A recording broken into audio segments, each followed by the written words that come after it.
Hello, all you beautiful people. How you guys doing? So for today's video, the Golden Apple Archipelago is ending, so I thought I would compare this year's Golden Apple Archipelago to last year's Apple Archipelago and kind of compare and contrast them and see which one was better, and just kind of like talk about this style of event and how they should do it going forward.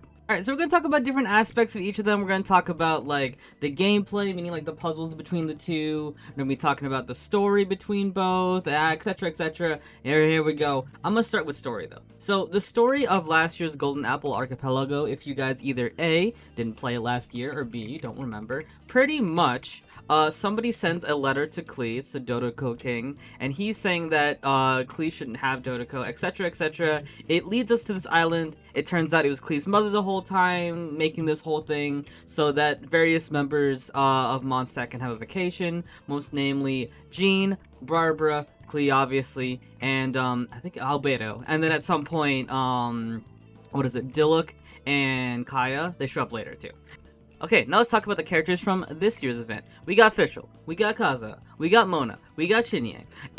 The thing with these characters, I think it's a little bit better, not because the characters. I love the characters from both sides of the event last year and this year. But I think what they did with their story, when they kind of connected them all together, I think was a little bit better. Because there was a couple times in the first Golden Apple that, like, some of the characters kind of felt a little either a bit extra, or they didn't do much in regards to, like, the wider kind of everything that was going on. Most likely Kaya and Diluc, like, it was kind of cool seeing them, but it more felt like they were kind of like a temporary cameo than anything.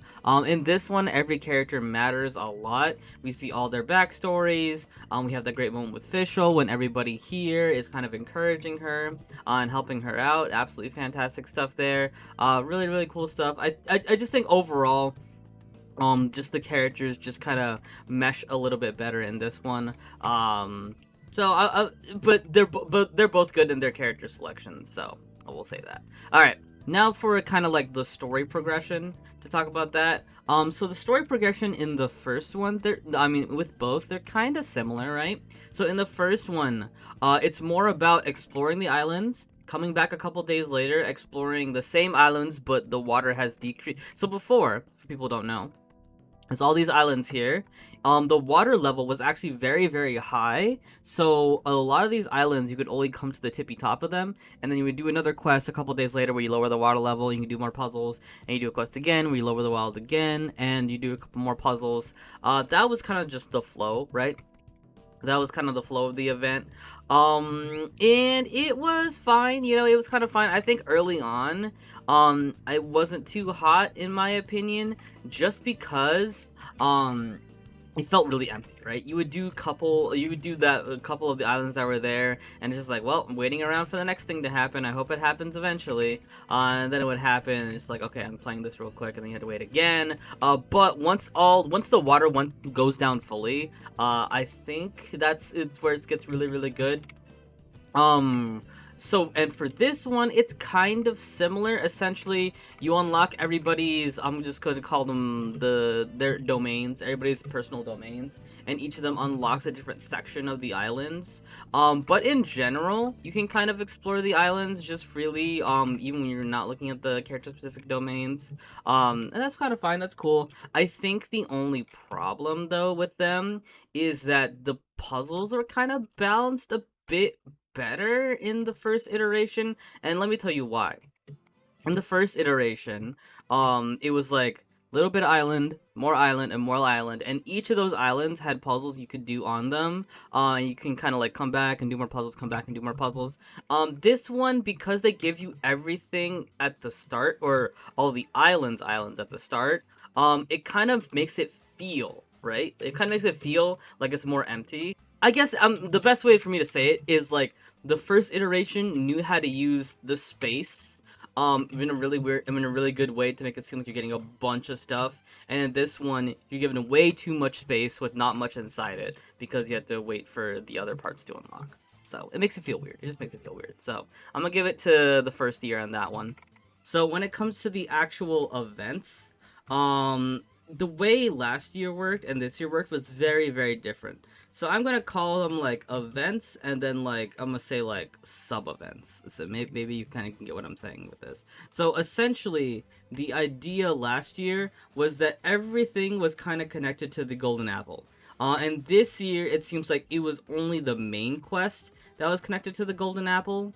And then you just kind of did everything else how you did them.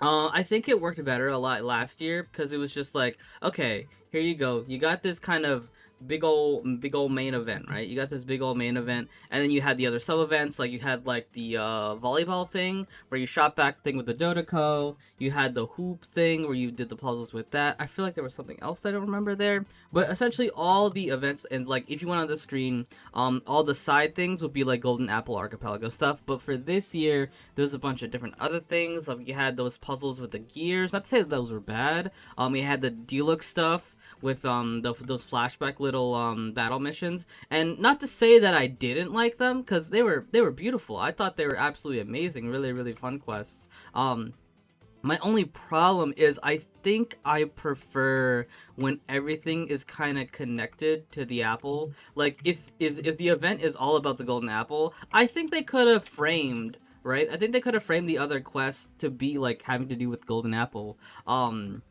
You just had to be interesting with your storyline or whatever, right? Or just kind of decide what you need to do.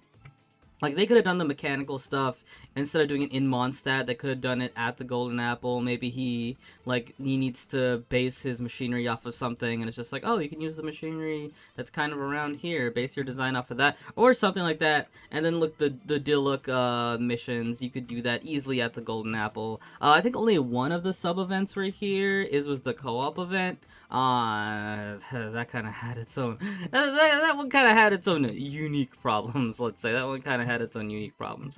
But yeah, overall, I think last year did it better with the whole connecting all the quests together, and it felt like everything was kind of Golden Apple. It was kind of very focused. Like, this was the Golden Apple event.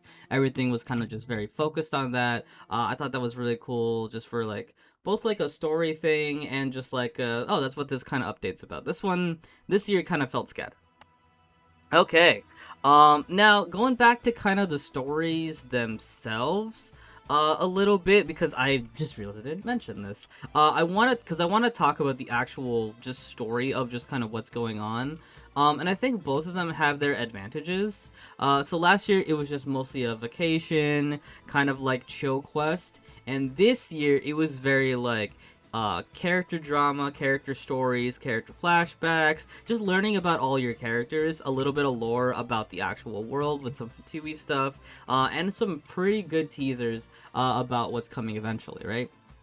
And I think this year nails it, like shoots it out of the park. Absolutely nails it, spot on, with, at least for me, the things that I want to see, right? I think it was cool last year when all the characters were just kind of hanging out and we were just kind of chilling. You know, of course we had some great character moments, we had some good character backstories, a little bit, with each of them, and we got to see the type of person that, like, official. We got to see the type of person Clee's mom was. Very concerning, but I think she's still a good woman. Anyway. But the point is, I think I like the interactions in this one a lot better. Learning everybody's backstory from those domains were really, really good. It was just super fun to watch, super great to see all those end visuals. Like, everybody had like a little bit of an ending visual that was in that amazing art style. My only problem with that is that we didn't get to see Xin Yang with her hair down actually in model. It was just in that cutscene. Such a shame. Such a shame. But anyway, I think they're really cool. Super good. My only problem with that, and this is a problem I have with Genshin in general, there was a lot of dialogue. If you look on YouTube, you can find like all the cutscenes from last year's Golden Apple compared to this year's Golden Apple. And last year is 1 hour, about 1 hour 30, and this year is 4 hours. And obviously this year is going to be longer because the subject matter and like the things that are going on, it's just like, it makes sense, right? It makes sense that it would be 4 hours long, but they really could cut down on that time. Not to say that, like, oh, cut down on the time enough that it's like 1 hour. I'm not saying all that, right? It doesn't saying that it has to be equal. But there were plenty of times where it's like you could have cut the fat here in the dialogue. You could have cut a lot of the certain things. Maybe made some of the dialogues optional. I think it is really cool to have all these dialogues with a bunch of like flashback characters and things going on here. But I think a lot of it was maybe it just felt like a very, very long cutscene, and I know for some people that doesn't work out. For me, I love seeing these characters. I love seeing their backstories and all that stuff kind of go down. But I know for a lot of other people, you know, they play Genshin very casually, and it's just like, I want to play it really quick and go. And it's just like, if they want to start getting the character rewards, they'll have to wait a while. Compared to last year, when it's just like, we have, except for the beginning part, actually getting to the Archipelago, it was just like, we have these a couple quick cutscenes, and then go explore. Boom. Bam, boom, go explore. You know, you'll get it done really quickly. This year was just like, watch all these links. It felt like a story quest, actually. It felt like a very long Archon quest or a very long story quest. And not that that doesn't have merit. I think that definitely does have merit. But I think, you know, it was just a little bit, in my opinion, it was just a little bit excessive. They could have turned down on it, in my opinion. But I think the quality, maybe the quantity, right? Maybe the quantity was a bit too high, but I think the quality is absolutely worth it. Seeing all of these characters' backstories, learning so much about them, seeing these characters actually bond together was really, really cool. I never thought these 4 characters would actually bond. I actually didn't know Fischl and Mona were friends, by the way. I don't know if that lore was dropped very, like, before, or, like, you had to search for it, but, just kind of seeing that happen, right, and not, like, kind of being told that they were friends, if that makes sense. Like, they kind of just talked about, like, them hanging out and things like that, and, like, Mona, like, does the role-playing stuff with Fischl, and she talks about being fine with that, and, like, Fischl invites her over to her house, and they have meals and stuff, and then she gets salty when it turns out Mona actually isn't poor, but she just, her spending is weird. Like, I don't know. I thought that was super duper cool. Like, it was just really interesting. It felt very natural, and it didn't. I don't know. I just thought it was really cool that, like, nothing about it really felt forced. It felt very, very natural, very cool, very enjoyable just to watch all these characters bond and grow. And then, yeah, it was especially the Fischl stuff, right? Hearing, like, the issues and things that Fischl is going through, and having that scene where your, like, party switches to, like, all the current characters, and, you know, helping Fischl, and Fischl can't even use her E anymore because Oz is gone. Like, everything about that is just, I don't know. I think it's really quality storytelling, and it's absolutely fantastic. I just think that they could have done a bit snappier, right? I think that the stories that they told were absolutely fantastic, and the things that they were saying were absolutely fantastic too. The characters were all great, the scenarios were all great, but they could have just done it in a more snappy way, and it would have been so much better. Also talking about snappy ways, I think one of the legitimate issues that, this year had was the complexity of the forced puzzles. I personally, myself, I love puzzles. Puzzles are super fun. I love figuring them out. I hate it when chat tries to tell me, oh, this is what you're supposed to do. I want to figure them out myself. I love puzzles. But not everybody is like me, and I understand that, right? And I think a lot of the puzzles that were required were a little bit too difficult.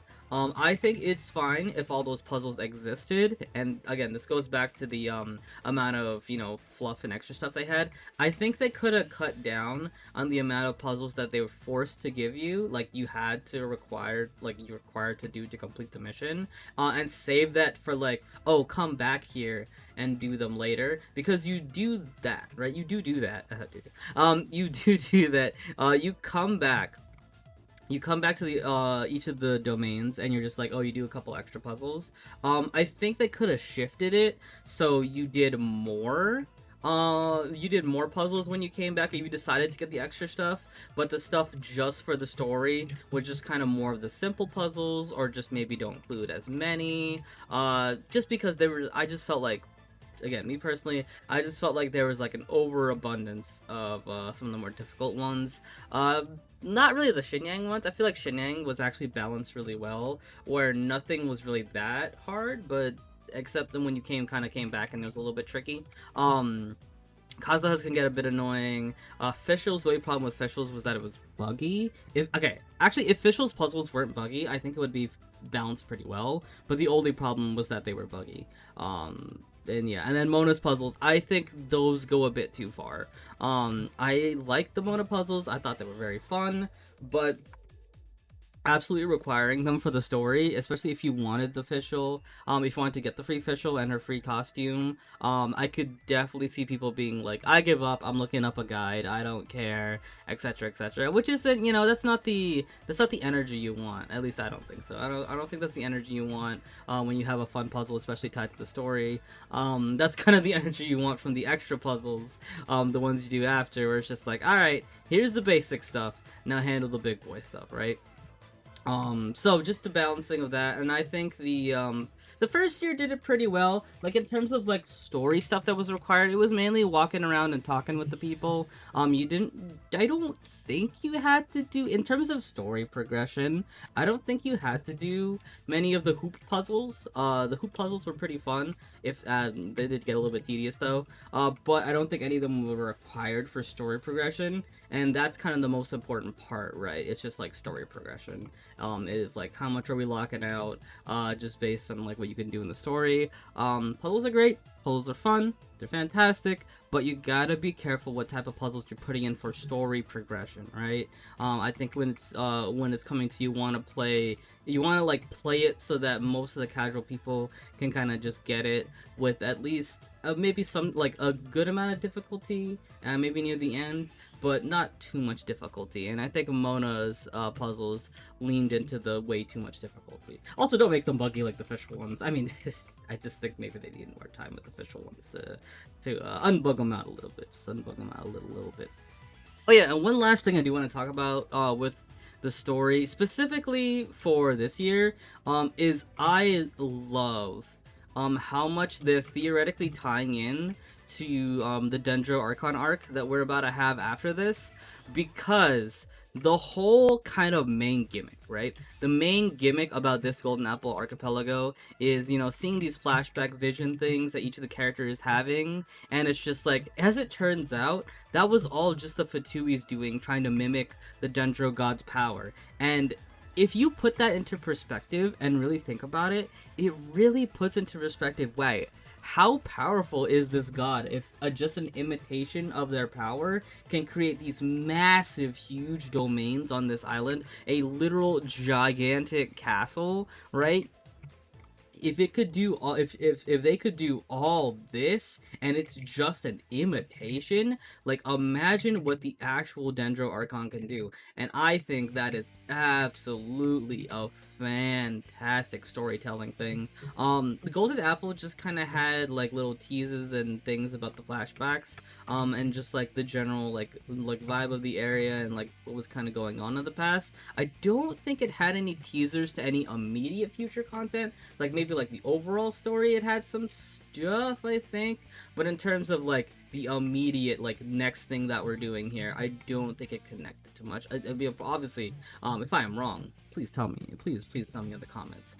But I did really like how it was just like, yeah, this whole event, everything here is like based on the fact that these Fatui are trying to copy the Dendro God's power, and it's like, wow, okay, oh my goodness, she must be really, really, really strong if she can just make reality real, if she can just make boats talk, right, just based on dreams and things like that. If that's just what this person is capable of, like, it really does put it into perspective, and I think it is really cool, and it's absolutely fantastic teaser for the Dendro Archon arc coming up next.